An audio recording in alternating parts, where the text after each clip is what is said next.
We talk so much about crossover, about our cinema crossing over, but don't you believe that the true, really mammoth crossover that's happened is the integration, the beautiful amalgamation of the South cinema coming into the North and vice versa? That has been the most majestic crossover.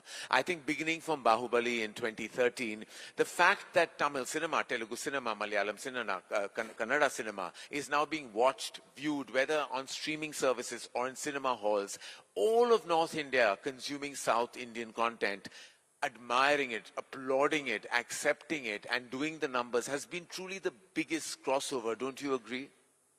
I think cinema, when we talk about cinema as a soft power, that is one thing it does. It makes us aware of other people, how they live, their cultures.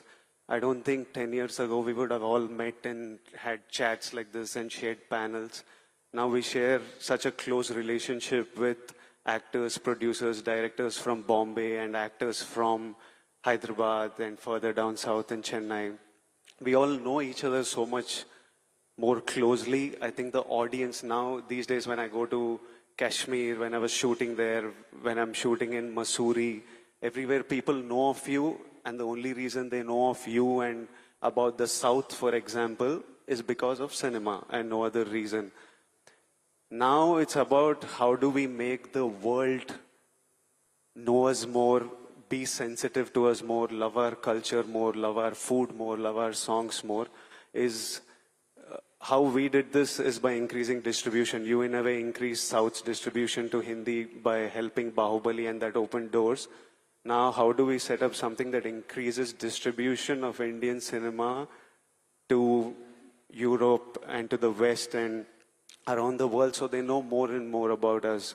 Because growing up, I feel I knew more about the USA. I could tell you 10 cities from America. I can't tell you one city other than Dhaka from Bangladesh. Why do I know so much about the US even though none of my family has ever been there? Was because of cinema. You've seen so much of Hollywood cinema that you felt like you knew them, you knew more about them, and you wanted to go there. And when I went to America, I realized that they didn't know much about, I had to tell them they knew India, but they know Bombay, Delhi, and I'm like, I'm from the South. It's a part called Hyderabad. And I realized, I always wondered, are they ignorant? Why do I know more about them than they know about me? And I realized that it was their cinema. I've been watching it since childhood, and they haven't watched it as much of it. So I think if we increase the penetration of cinema, it's the easiest, it's the biggest advertisement for a country, its culture and its people. It's the biggest marketing tool. So you attract them to your culture and your customs and your country through cinema. So increasing distribution will play a big role. It is also true that lots of these actors that are not just representing international brands, but so many actors, not just the mainstream movie stars, but artists that are doing some incredible work and our cinema being recognized. Now when you walk on a red carpet internationally, go for an event, it's not just the diaspora that knows you.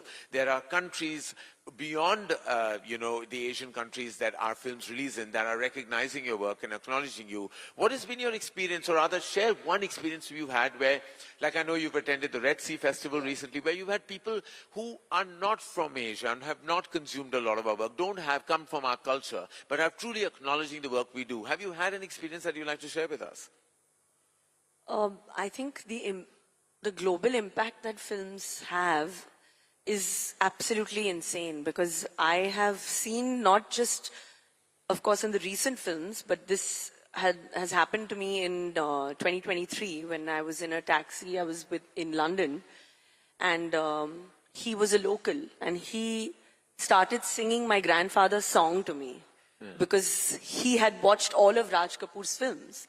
And he was like, I have seen his films and I can't believe that you are sitting here. And he actually sung in Hindi language. He sung Mera Joota Hai Japani. Wow. So I think for me that was a really great moment of pride, because he also sang it so clearly in our Hindi bhasha that I felt that look at the impact, look at what is happening.